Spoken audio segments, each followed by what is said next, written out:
बिहार के सभी गुरुजनों को मेरा प्रणाम।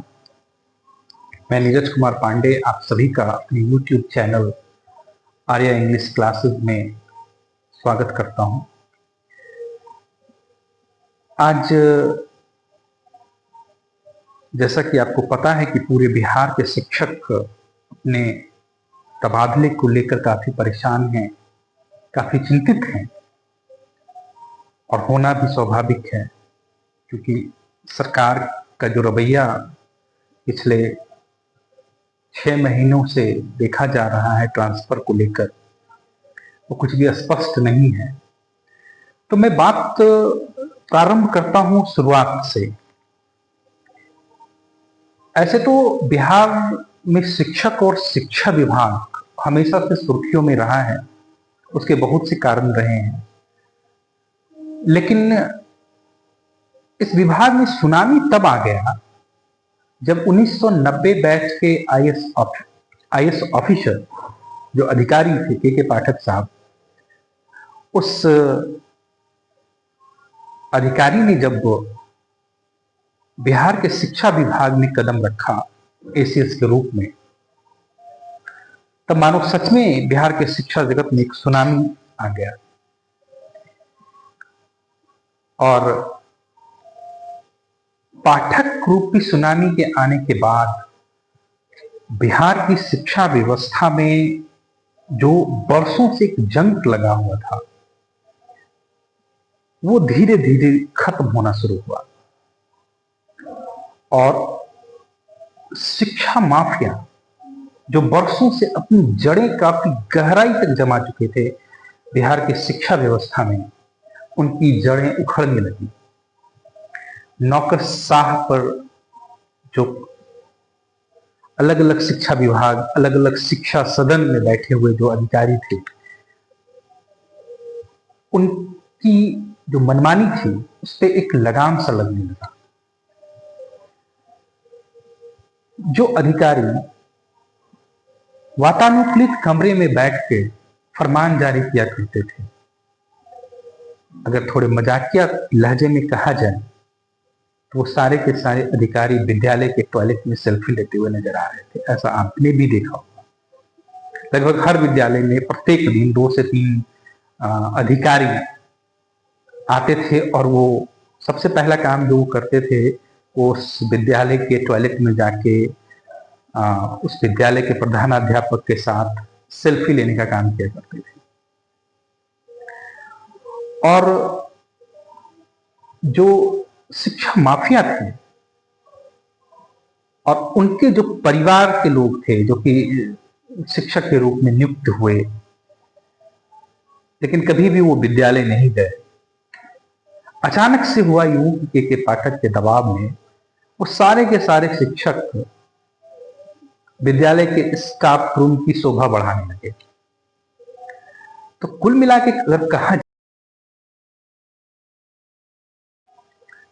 के कहा जाए तो बिहार की शिक्षा व्यवस्था जो लंबे समय से बेपटरी हो गई थी, उसे के पाठक ने अपने प्रयास से अपने दबाव में वापस पटरी पे लाकर खड़ा कर दिया था।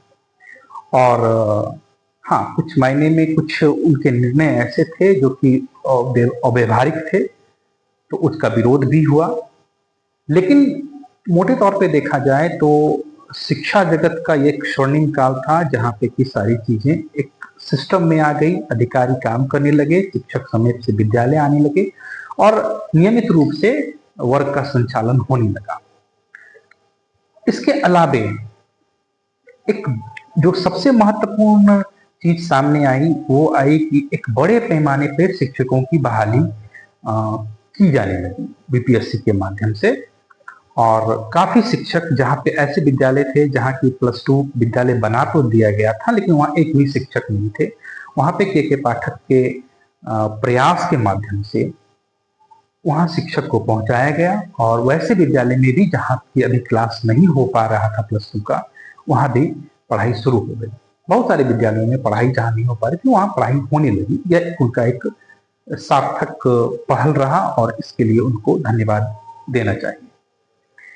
दूसरी एक समस्या जो नियोजन का दंश झेल रहे नियोजित शिक्षक थे, उनको भी बिहार के कर्मचारी बनाने की प्रक्रिया तय की गई और सक्षमता परीक्षा के माध्यम से उन्हें भी विद्यालय अध्यापक के समकक्ष लाकर खड़ा कर दिया गया।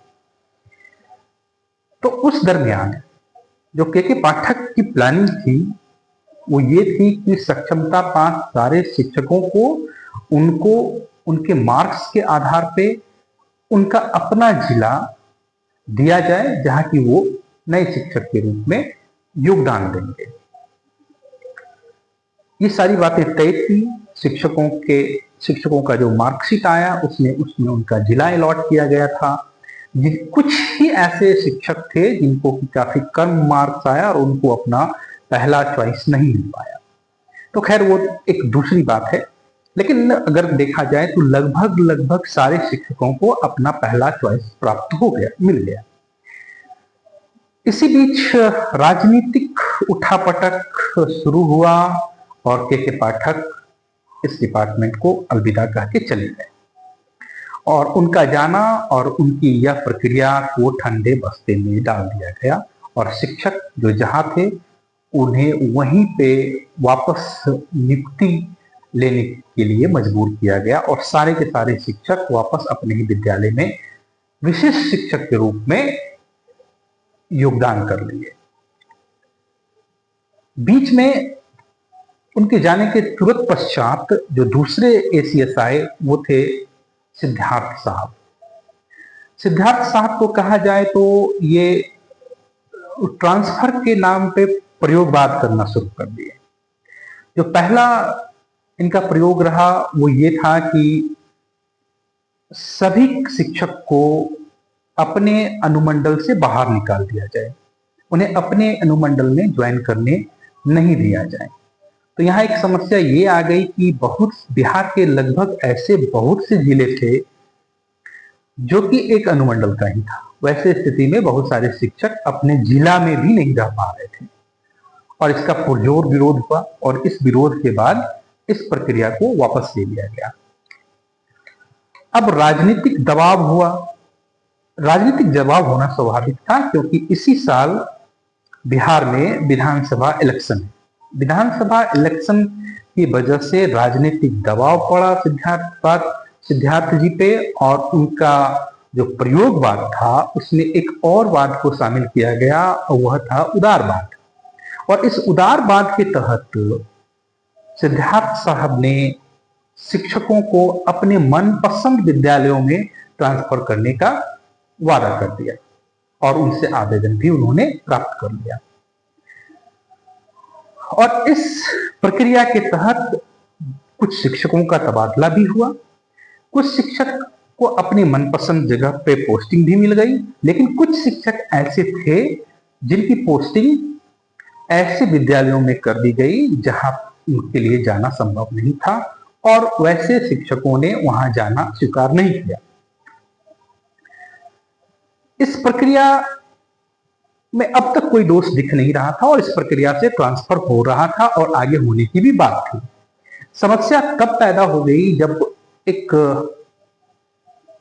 प्राइमरी विद्यालय के प्रभारी प्रधानाध्यापिका ने अपने अधिकारी को यह पत्र लिखा कि मेरे विद्यालय के सभी शिक्षकों का तबादला हो गया है, वो अपने नए विद्यालय में योगदान कर चुके हैं और मेरा भी तबादला हो चुका है और कल मैं भी अपने नए विद्यालय में योगदान करने जा रही हूं।